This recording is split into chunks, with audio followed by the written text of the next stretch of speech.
Welcome back to the Starting Over podcast. I'm your host, Edward Shelton, a.k.a. Dark Logos, and I am still with my good friend Dan here. Say hello to everyone again, Dan. Hello again, still here. All right. So we're going to continue our commentary on Galactic Guardians. And again, if for some reason you start this podcast first, go to the one that's labeled Part 1 and listen to that for the commentary. Again, if you don't understand what's going on, we're pretty much spoiling set list and powers and stats and other good stuff that is publicly available. So if you do not want to hear this, feel free to delay your listening of this podcast. All right. So let's sort of go back and really look at some more figures. I like Redshift, and the main reason I like Redshift is because he pretty much does slightly what Nightcrawler does in a less offensive way. And I know that sounds bad. Redshift, his special power is sword portals. And when Redshift damages an opposing character, you may place that character up to 3 squares away from their current square. So you can break up tough formations. You can, hurt a bunch of different types of teams. You can get, a guy a little bit closer to your charge piece, but you can't yank him across the map. So that's where I thought, this is a worthwhile piece. Power Cosmic, 106 points.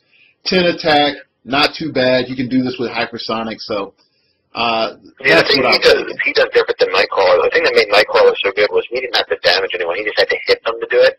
Yeah. This guy actually has to damage them. So, you try to break up a Mastermind swarm.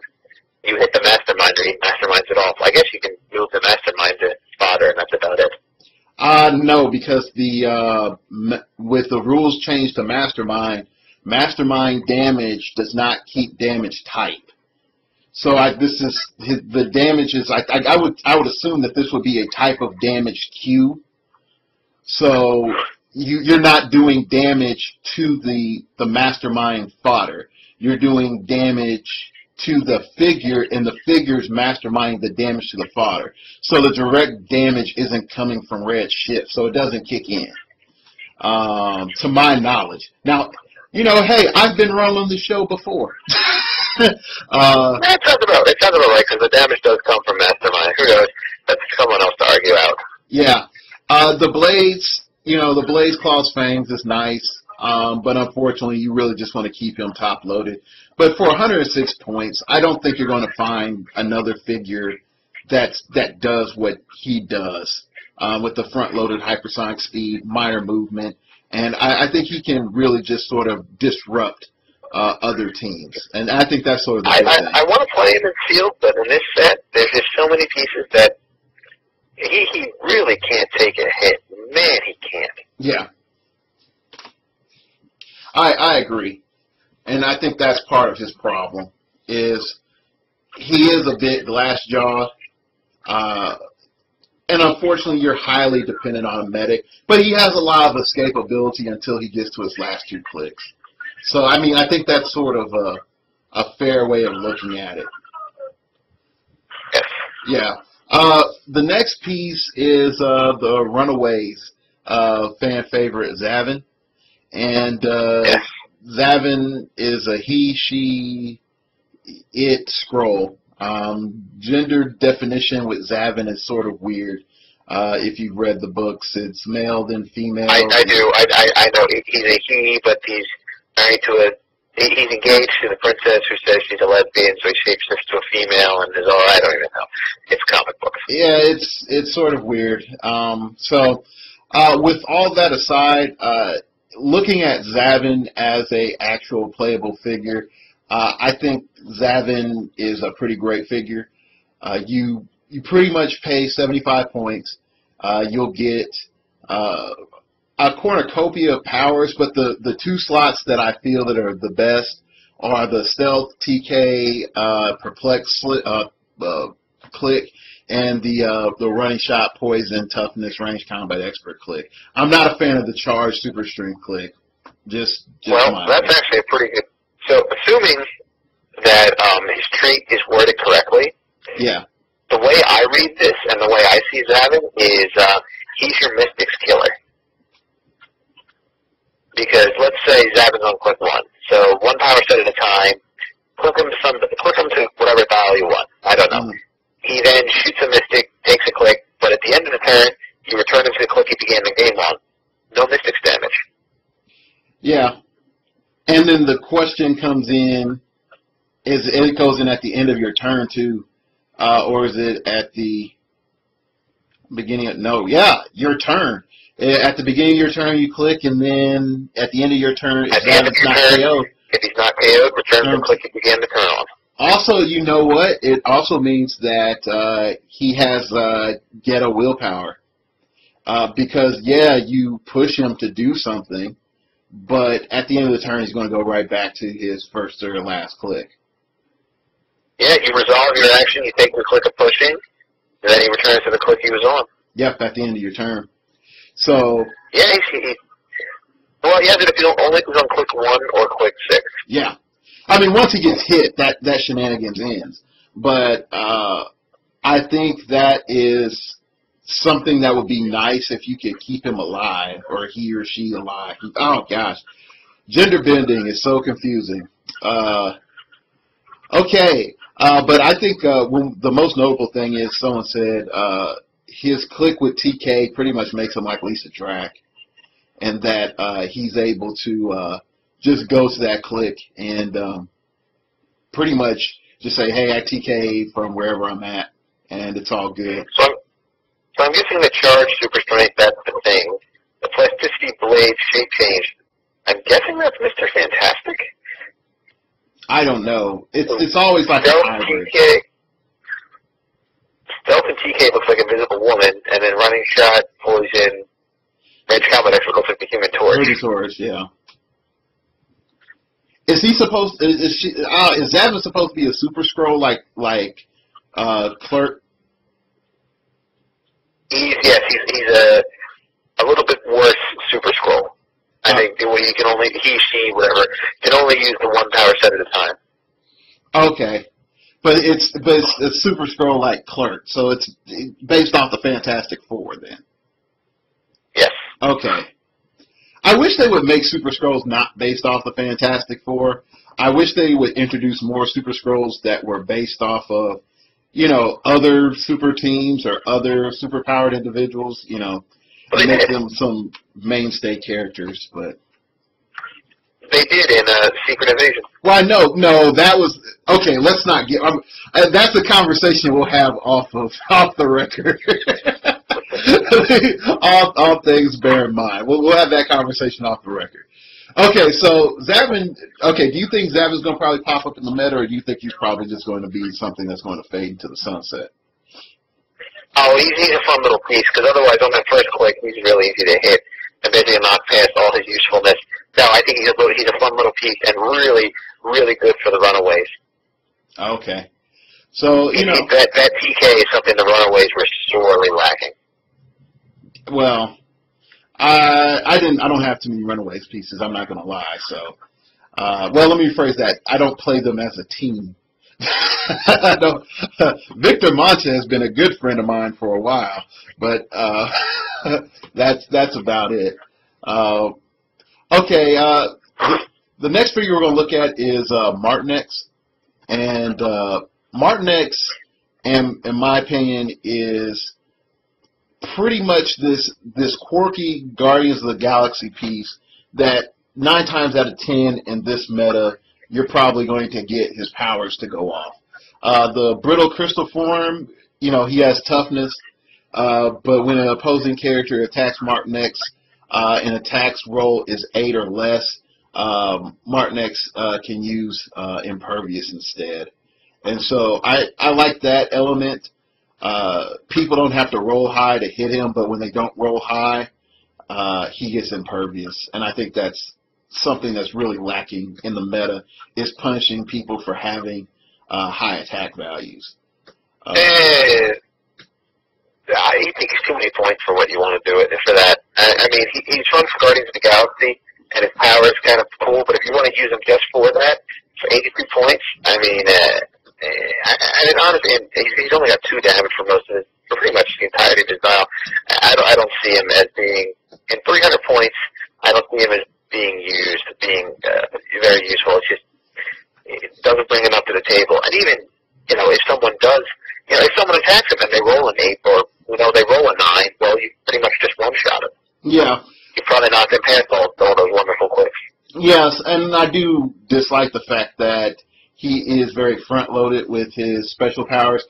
The other thing that I do like about him is the hot and cold, his energy explosion, and when he does after-action resolves, he can use incapacitate as a free action.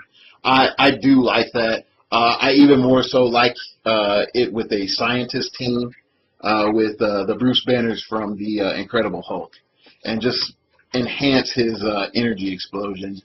Yeah, there are better people to enhance with energy explosion, but I think the combo is just worth noting. And if someone turns into something awesome, feel free to let me know how you did it, because I really want to use this piece and figure out best, how to exploit that hot and cold. But I do understand it. You do have an uphill battle with it. But he's got the defender's team ability, so he can make his defense a little higher. Mm. But still, I think he's fun piece. But if you're looking to take it to you always say meta worthy. No. Yeah. Oh no, I don't think he's meta worthy. Okay, now this next one I'm bringing up is questionable. Of is he meta worthy or not? Mole Man. Mole Man is strange because if we look at the previous Mole Man, we're like, oh, he creates debris tokens, which powers up Magneto, which makes him awesome. Of course, the next Mole Man is going to also make debris and power up Magneto, because that's his role in life, is to serve Magneto.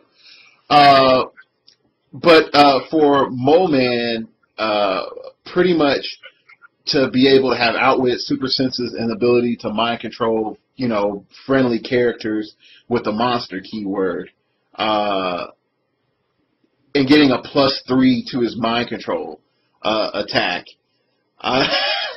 It just says, and not taking feedback. Yeah, and not taking feedback. It just opens up a whole new era of what happened. What just happened? And so go ahead, give me your insight on Mole Man, because we talked about this a little bit before, but I really wanted to see how you want to go in on it. Mole Man, I definitely want to play him with Giganto. Oh yes, I know that much. He will help Giganto a lot. But that said, if you're looking at him in I kind of assume that the keywords are wrong for him, because I don't remember him ever being in the Infinity Watch. I don't either, and I think that's probably. So I got to assume that's a mistake from the people who entered it, and not. I'm hoping that's not a WizKid mistake, because there's no way. I think that's probably going to be errated. And this is, again, people, we do have preview information. No, I don't think, I think I got it. That's got to be a mistake on the dial enterer's part. I don't believe WizKid would do that. Because I don't think he's never, ever. Yeah, and this is sort of a reason, sometimes, I've learned my lesson that early preview information, there are, some hang-ups here or there. So if something does change when everything's finally entered, and it's finally official, don't come back and be like, Dan and Edward have no clue of what they're talking about. They're talking about stuff that's just not possible. They didn't fully read this. And it's like, no, we're fully reading it. It's just, if the guide doesn't put the information correctly and it comes back later, then hey, there's nothing that we could do about it. So I look at Mole Man, and my big concern is Bizarro from the Fast Forces. And I know people said the common Bizarro from the Superman set, but the Bizarro from the Fast Forces scares me a lot more than the Bizarro from the set. I see, running shot forward damage just coming at me constantly, and that just is sickening. Well, if you roll well with Bizarro, it kind of bites you. But no, the thing that I think I've seen some people saying with Mole Man was Mole Man and Doppelganger. Yeah, because you can make Doppelganger go 3 or more times in a turn. Yeah, I can see how that could be ridiculous. But the other thing is, that's going to be like a 2-month meta. That's not going to be a long-term meta, unfortunately, once the set comes out. I think it's going to be something cool that people are going to be like, oh, look what I did. But that team lacks range, and you have to figure out what your delivery system is going to be. Like, how are you going to get Doppelganger in range and keep theme? Because Monster is not the best theme word for support. You give one of them the Gauntlet, of course. Oh, yes, you can give a Boloid the Gauntlet. Or a Not a Boloid, one of the Mole Men. Yeah, there you go. Your tax dollars at work. Okay. Moving on before I make any more bad jokes. We've already talked about Doctor Strange. Is Captain Marvel. Captain Marvel, I think, unfortunately for me, he always sits in that weird world of you are an AE and that's all I see you as, is an AE. I know that's being very minimalistic of this very nice dial, but I don't know about you, but I don't feel right playing him at 141 points. How do you feel about him? Playing him at his full value? No, I don't think I'll do that. As an AE, he's really good, especially with that fresh from the negative zone trait. You come out, you got your prob, you've got 17 vulnerable, and then if he clicks a clicker pushes, then you've got a guy who's got 8 range and he's doing 4 damage at range. That's not bad. Yeah. It gives Rick Jones a much better alternative than A-Bomb. Oh, yes! And I mean, no, we still have Guinness Bell on the way, and who knows what Guinness Bell was going to turn into, because I thought Guinness Bell was going to look like Captain Marvel, because Guinness Bell has a whole lot of profit and weird time stuff going along with Guinness Bell. But all that aside, I mean, you're getting a mighty good deal for the AE from Rick Jones into the Captain Marvel. And even so much so, people are talking about Captain Marvel with the Rick Jones with the gauntlet, full gauntlet turning into Captain Marvel. I think that's a bit excessive, but if you want to do that, fine. I don't think that's the best. That's one of the things that would be funny as hell to see, but totally not worth doing in reality. I don't think the most you would get, assuming you had Middle Godhood, you'd have a guy with a 19 defense, 12 attack, and 4 damage. Yeah. For 40 plus 40, 80 points, and it takes so long to get there. I don't know. Yeah, because you're Rick Jones. It's one of the things to do if you're feeling a very silly mood, I think. Yeah. I can't endorse it. I really can't. And there's nothing in my head that says this is valid. It's a conversation I'm having here. I'm not saying don't ever not do it ever, but I don't know. I'll do it for fun. That might be kind of fun to do. And again, if you figure out a legitimate way and show how it goes down, let me know. I'm willing to, keep an open mind on things and test it out myself. I know there was like some build on HC Realms where it was Earth 1 Superman, Rick Jones, and 2 Johnny Quicks, and you have the gauntlet with Rick Jones. And I mean, I played that at home, and at first it seemed super cool. But once you have too many problems because you have to baby Earth 1 Superman, and you just can't baby Earth 1 Superman. He's too fragile, and no one's going to hit him exactly to make him a monster.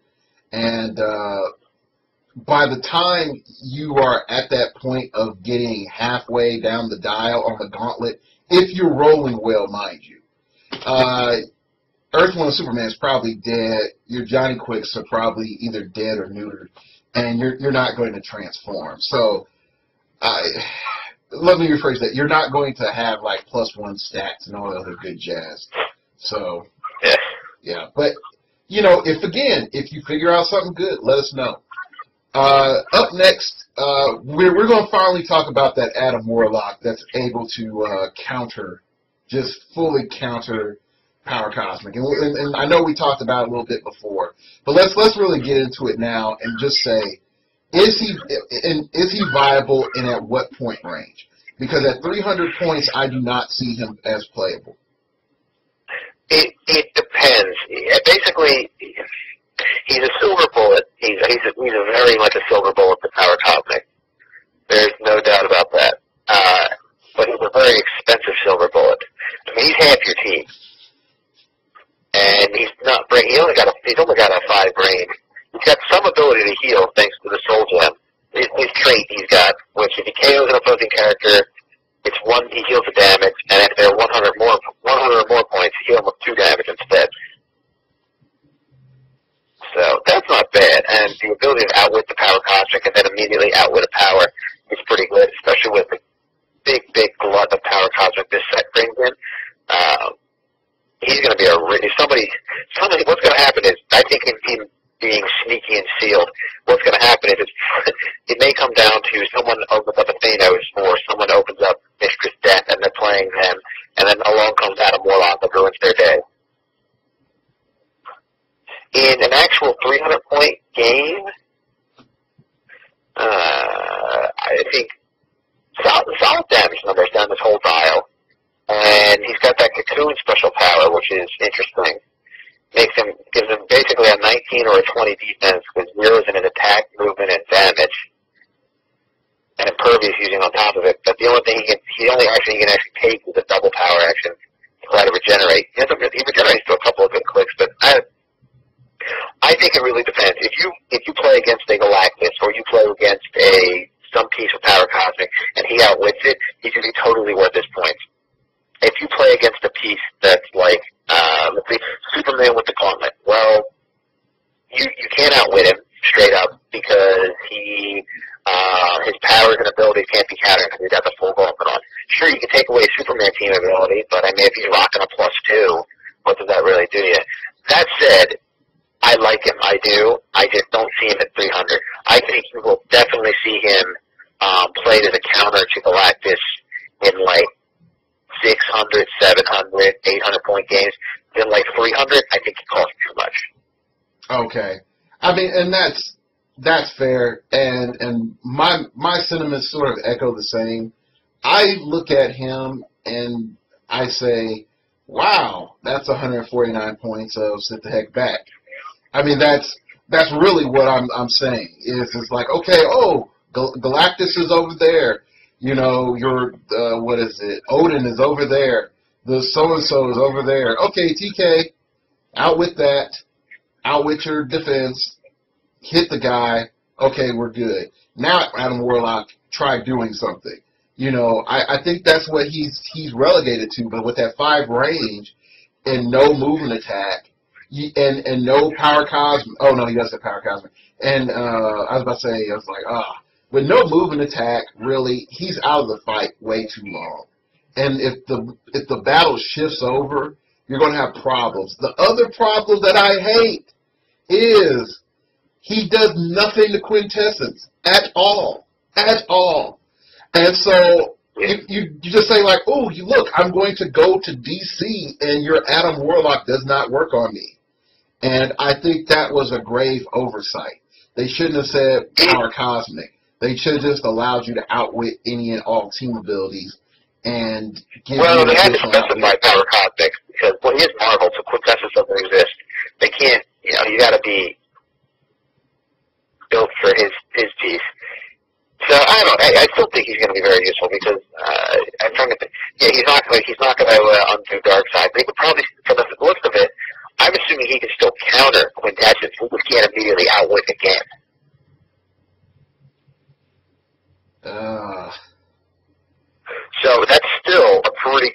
path through the dark side.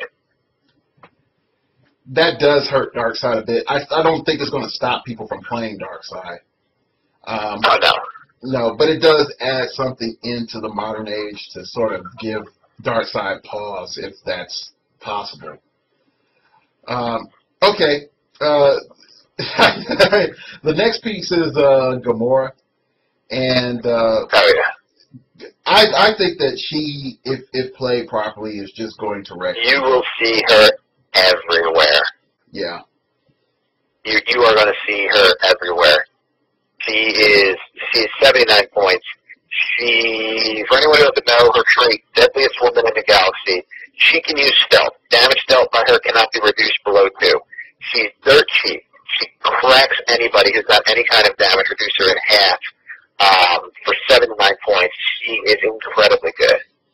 I've sort of been on this kick of, where can I put things in the future? And I've made a couple of spy teams with her, and they're just ridiculously awesome. And when I start trying to break theme and say it like, oh, well, I can put her with, I've brought him up so many times, Beta Ray Bill from the Fast Forces, and just figuring out who else I'm going to put on that team. The moment I do that, in all of my mock, trial, just games, it's ridiculous. It's so ridiculous because you just have this charging party of death coming forward, just to kill, and the other team can't do anything directly. So it's strong. It's real strong. I'm glad that she doesn't have like willpower like the previous version or Indomitable, so that she just can't keep pushing without any sort of negative repercussions. But I think by far she's one of the few pieces in the set. If you pull her for sealed, you're going to you got to play her, and if you want to really think about how you're going to deal with her on the other end of the field in the meta. Yeah, you will see her. I think she will be at Worlds, at least someone's one team. I'm not sure where, but you'll see her. Yeah. People need a way of dealing with the gauntlet holders, and I think that's going to be people's first line of defense, or rephrase that, first line of offense is going to be Gamora.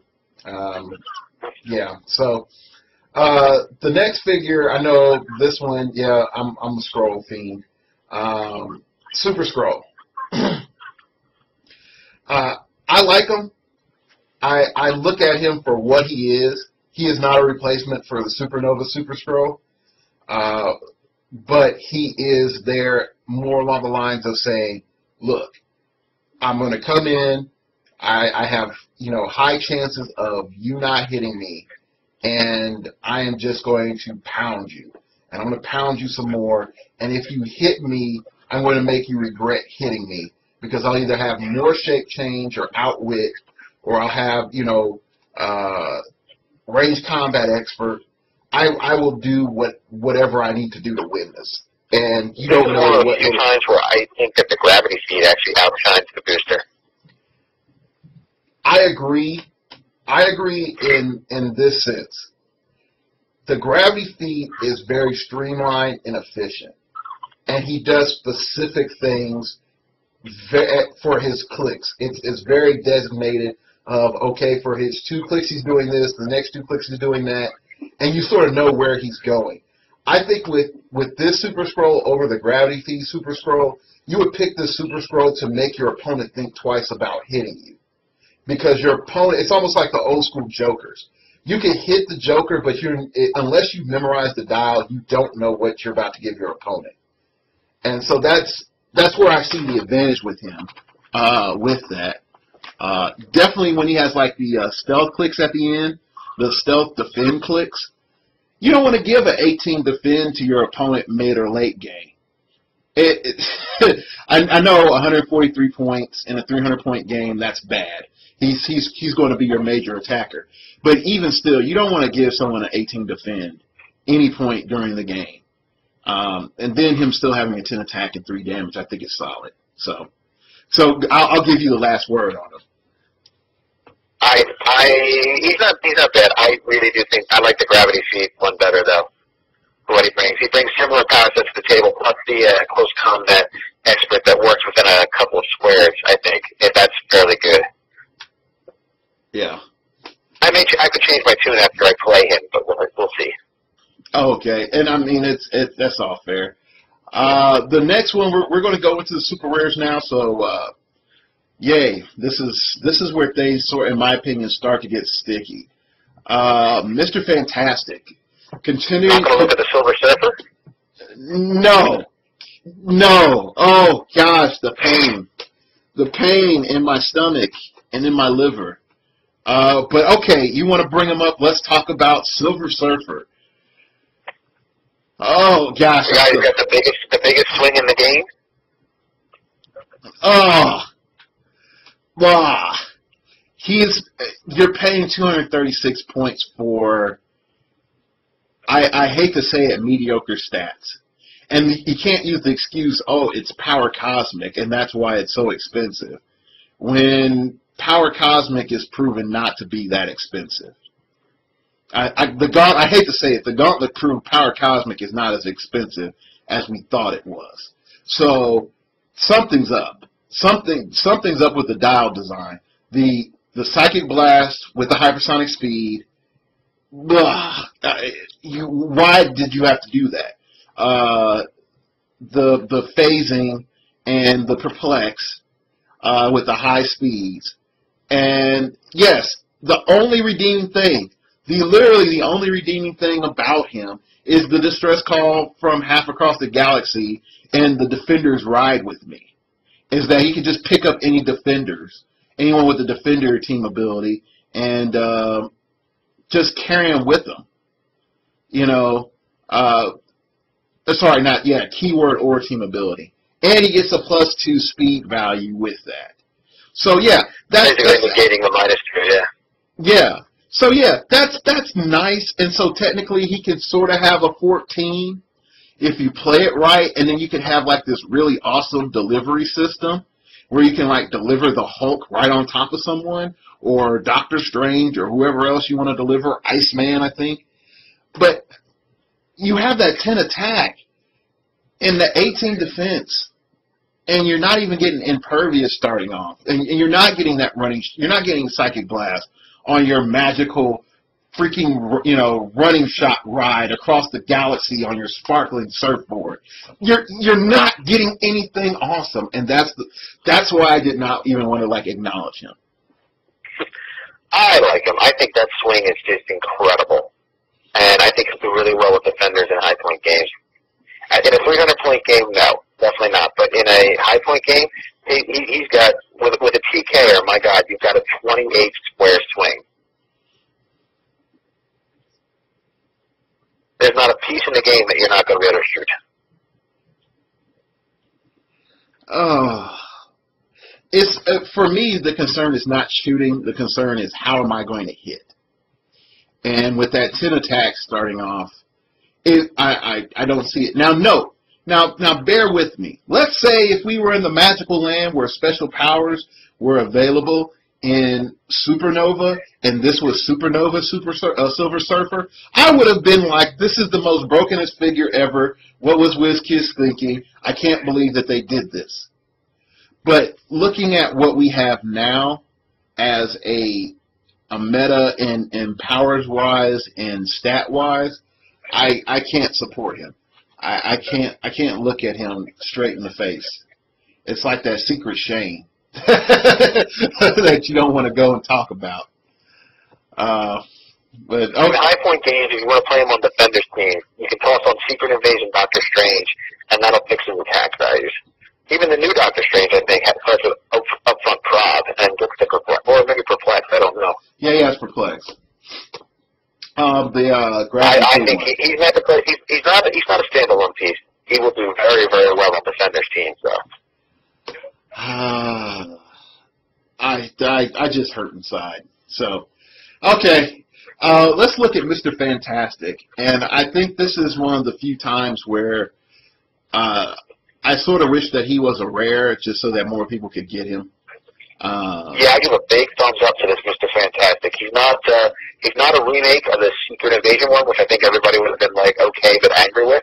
He does some different things himself, but I do like him. Yeah. And I think this is the first time where you really get an offensive Mr. Fantastic. And not just offensive, he can change the game in a different way than the other Mr. Fantastics. The find a way to save my family, that is ridiculous. Pretty much, if a figure would be died, okay, so pretty much it's like when Mr. Fantastic is healed by the Fantastic Four team ability, which means someone's been KO'd with the Fantastic Four team ability, you can roll a D6. That cannot be re-rolled. On a result of a 6, the KO character is returned to the battlefield on its last click in the square it previously occupied. No victory points are scored for this KO.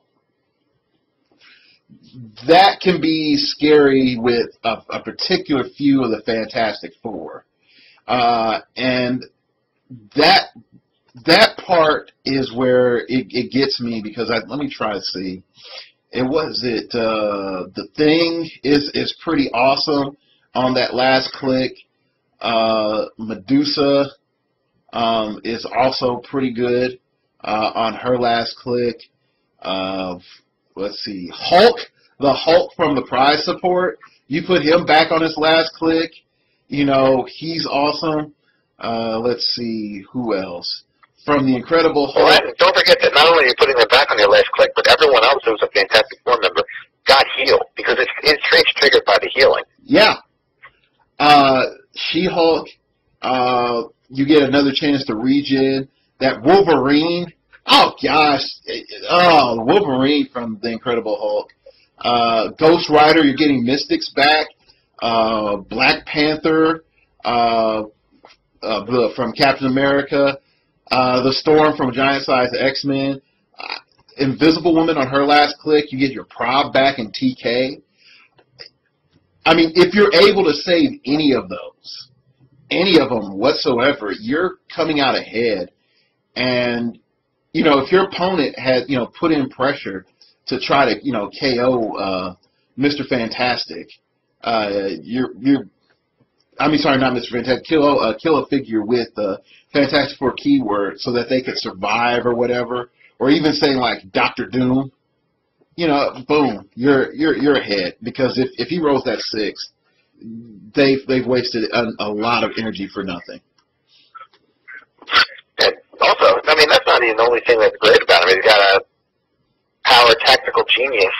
He can use leadership as if he had a point value of 150. So I guess that's to make sure that there's no Fantastic Four piece he can't take a token off of. And outwit. And he can use outwit twice per turn if he outwits somebody who's next to a friendly Fantastic Four person. And considering that Thing wants to be next to people and punch them, it's not hard to do.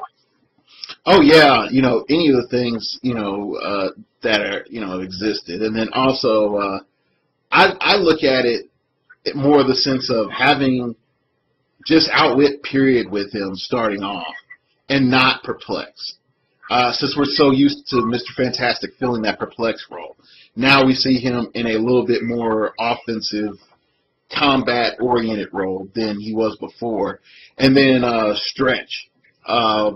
Pretty much give Mr. Fantastic a double power action, and he can make a ranged combat action target any opposing character up to 10 squares away, and to whom you can draw a line of fire from any friendly character. So he doesn't actually have to see him. You know, he can kind of shoot around the wall. Yeah. And for extending your range to 10 is pretty good. So the only thing I don't like about it is the double power action. I don't see why I think people have done similar stuff in the past without it being a double power action. Professor X, I think could have just been a power action.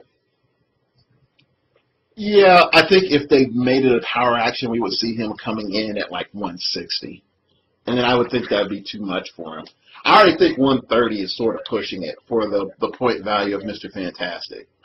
I think he's a very, very useful. And he actually he works more with the I sat and I did the math. Him, Thing, and the secret, the Invisible Woman, Human Torch from the last couple sets, 500 on the nose. Okay. So I think that's pretty good. Yeah, that is pretty cool. I just don't like that recent Human Torch. I think he's sort of crap, but yeah, not disagreeing with you. So yeah, that's of all those Fantastic Four that they remake, I hate to say it, like they really butchered that Johnny Storm. And they were trying to be creative, but they really butchered Johnny Storm. Yeah, I tried to play him. I was not a fan. Yeah. Okay, next up is Thing. And this figure has sort of been on my love, hate list. Mainly because I don't know how to really consider him. He's good on Fantastic Four. Really good. Yeah, but I don't. It's that 9 attack, and okay, but he has 3 clicks of 10, and he has charge, but it's alternating charge, and he's indomitable, but he can do this, but oh man, but once he gets hit, he's really not that good. I mean, he's sort of. Are you just focusing on stats and not the thing that makes him better than any Hulk we've got in the last 4 sets?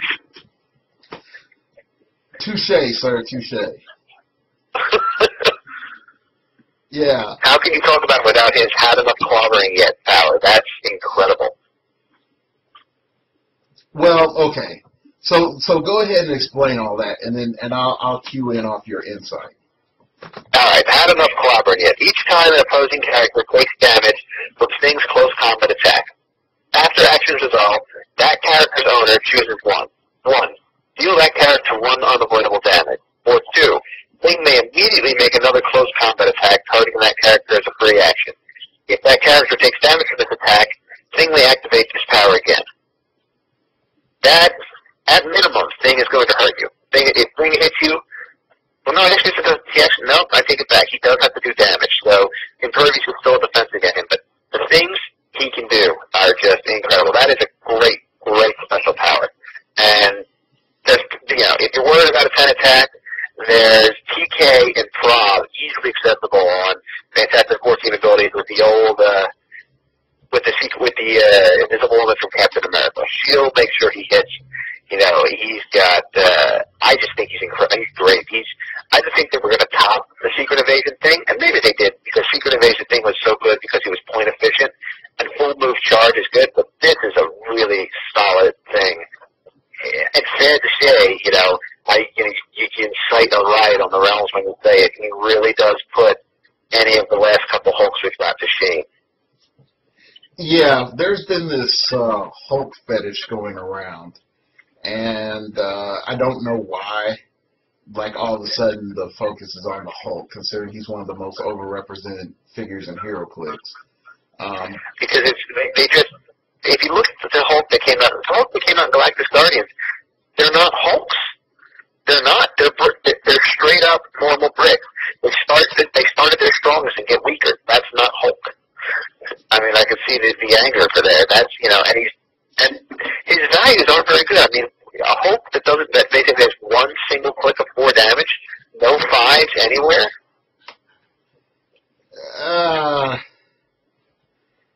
Yeah. Okay, this is our little diatribe for this part. When I look at Hulk, I always look at 2 Hulks in particular, and they came out in Mutant Mayhem. One is World War Hulk, or the one with him in the Gladiator Hulk, and the other one is... Oh, that was Mutations and Monsters, yeah. Yeah, and the other one is the one where pretty much, Hulk smash and create debris, for the New Guy Night. Those are the 2 Hulks where I'm like, yeah, that's Hulk. I'll play that. If I ever feel like Hulk smash, and then that's mainly at home. It's not in tournaments. People who play me know I'm not going to front. But that would be the Hulk I would play, or the Hulks that I would play. I wouldn't play any of the modern Hulks, except for Ozzy Hulk as Mastermind fodder. Yeah, none of the other Hulks I would play because those other two Hulks to me are the Hulk.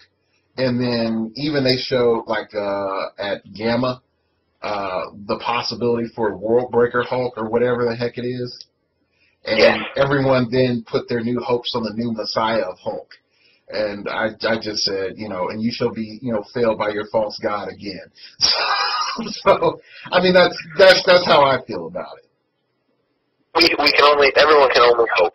But yeah, they really hope. I mean, I will say that the common Hulk from Hulk is better than I thought he was. But it's just still, it's not quite a Hulk. Yeah. Okay. So, all right, back to Thing. I feel the issue with Thing is you put too much. I hate to say it like you put too much weight into the opponent's decisions because they could decide, okay, I'll just take one, and one unavoidable, and it's over. Which is fun. Yeah, but I don't think that most people are going to be like, yeah, let it ride. My super senses is hot. I picked two. Or my indomitable. My impervious is just rolling. I don't think that that's going to happen. So. Well, it really depends on the figure. I mean, if you get onto a figure where, let's say you punch them and you hit him they had him, let's say Silver Surfer. You punched him and you hit him for 2. Now he's on a hypersonic click with impervious. Do you want to take that one unavoidable and move probably with his best click, or do you want to take your chances that you roll impervious? There are good reasons for it. Okay. All right, I'll let you have the last word on that one. Next up is Cosmo, and by far, if there's anything that looks like support in this set outside of Zavin, this is it. The TK, the enhancement, the mind control, the end cap, the nice 10 attack. He was, if there wasn't such a thing called the Gauntlet, that's for 15 points you can give anybody who wants TK, he would probably be the new go-to TK piece in the game. True. I won't lie to you on that one. I fully agree. The triple target 6 range is just beautiful. I see people playing him frequently, and let's be realistic about it. Okay, TK has turned into a mechanic for first strike, but TK shouldn't be limited to first strike thinking, and it should have viability in mid and late game. I think what happens is because we build TK on a first strike premise, because that premise is so strong and so effective, we don't look at TK as long-term effectiveness. And so it doesn't turn into something later on. You don't see people using TK to automatically break away figures and placing them to other figures anymore. Mainly because the TK figure becomes an afterthought, and they're always, it seems, 2 or 3 steps behind where the action is. So he would work very well with Adam Warlock, I think. You think so? Cosmo. Yeah, because Adam Warlock can carry Cosmo and enjoy the +1 enhancement with the running shot side blast. And then Cosmo could do his own follow-up attack with either with TK, just TK an object at someone. I'm sure there'll be an object lying around somewhere. Or he could TK out of Warlock if the situation gets hot. And the police department as well. He can really benefit from the -1 defense to his targets. Yeah, and I have to say this: the AIM guys, they've been doing a little too good for what they do. And we need another sort of support for other teams to make it so like that scientist isn't the only thing considered. So like you look at it, you have Annihilators, Police, Animal, Guardians of the Galaxy keywords. All of those are viable. All of those are good top meta keywords, except maybe Animal, depending on how you play it. But I think you have a lot of great options, and I know like Animal Man is going to look at that as like, yes, I have mind control and end cap and pulse wave, son. Now what's up? I think, TK, that's what he's probably thinking, the Animal Man players out there. But I think he's overall he can wreck face, and I think he's going to cause problems for people that are just underestimating him as just some sort of like, oh look, he's cute little dog. He's giving enhancement and PD. I'll ignore him for right now. I don't think you can ignore Cosmo. That second click is not bad either. With triple target mind control, triple target TK, and some barrier. He loses in TK and enhancement, and he really loses his defensive power and his danger of being one shot, but it's not a bad click overall. Yeah. I mean, either way, any way it goes, if you decide I want to be offensive, you keep him on click 1. When things get too hot, you get him on click 2 or 3, and he's able to manage situations. So I think click 2 more than 3, just for the higher attack and defense. Yeah. I just sort of figure there's always that situation where pushing and crit misses are involved. So that's how I see it. But I'm going to skip some pieces now. Now be mindful. I'm not saying all the super rares are bad, but I think there's a big glut of power cosmic in the super rares. I'll say that. Yeah. I will say that I'm gonna give honorable mention to the list of Lord Marvel because I did like the story arc he appeared in, but I do believe that as a click they dropped the ball. I'm going to leave my comments on that. If you have anything you want to talk about Lord Marvel, go ahead. He needs a lot of points for not for an okay piece, I'd say. Okay. Especially since that Twisted Universe, if you play them with anyone else, you've made them easier to hit. I mean, they're going to hit, but they're easier to hit. That's always a bad trade-off. You don't want to get hit. I mean, there's so many ways to raise attack. You don't want to just straight up give it by playing a piece that's supposed to be a 10 pull. Straight up, everyone gets a -1 to their defense. I don't know about that. Yeah. So. Got some cool powers. Our Undying Lord and Death itself may die, but overall, I don't know. If you have nothing else to do, if you have nothing else and you pull him in sealed, I'd think about playing him because there are other pieces in his point value in this set that could probably take him apart. Because especially starting with the opening TK and leadership, it's click 2. If he had started with Outwit and Pulse Wave, I'd like him better. Yeah, I think he has problems. So, moving on. Now, this next one we might actually talk on a little bit. And mind you, people, it's hitting about an hour. So, what we're going to do is we're just going to take a brief break. We're going to go into part 3, and trust me, part 3 will not be as long as parts 1 and 2.